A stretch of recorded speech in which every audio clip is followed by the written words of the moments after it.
Avant la colonisation française, le territoire actuel du Congo était occupé par plusieurs entités politiques, parmi lesquelles le royaume de Luango, le Congo et le royaume Tchou. À la suite de plusieurs missions d'exploration, il y eut d'abord la formation du territoire moyen Congo en 1885. Intégré à la Fédération de l'Afrique équatoriale française lors de sa création, le moyen Congo obtient le statut de territoire d'outre-mer en 1946. Après l'adoption par le référendum du 28 septembre 1958 de la Constitution de la 5e République française et de la communauté, le moyen Congo devient la République du Congo le 28 novembre 1958 à Pointe-Noire au sein de la communauté française. En 1959, les tensions et les troubles politiques ont marqué Brazzaville avant de laisser place aux accords de transfert de compétences. Il s'est tenu les élections législatives remportées par l'Union démocratique de la défense des intérêts africains, UDDIA. L'abbé Fulbert Yulu devient Premier ministre. C'est dans un climat de bonnes relations que le transfert des pouvoirs est conclu en juillet 1960. Enfin, après 70 ans de colonisation française, l'indépendance du Congo est proclamée le 15 août 1960 avec l'abbé Fulbert Yulu à la tête du pouvoir.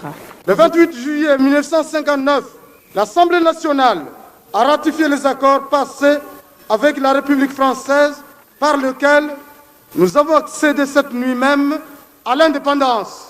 Cette indépendance de la République du Congo, mes chers concitoyens, je la proclame solennellement et universellement. Nous sommes ici tous associés en cette heure historique à la réalisation du vœu unanime du désir le plus cher de tout notre peuple.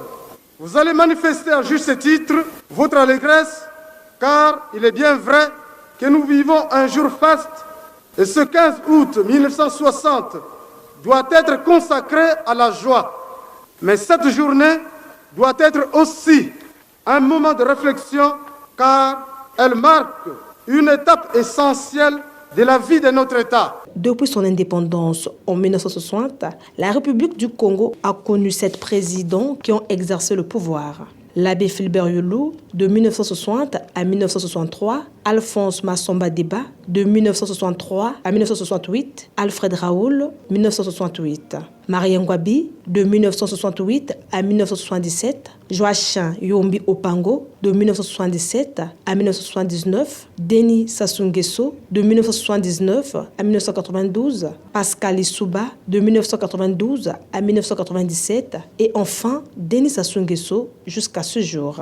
La 66e fête de l'indépendance est célébrée sous le thème « Objectif développement, accélérant la marche ».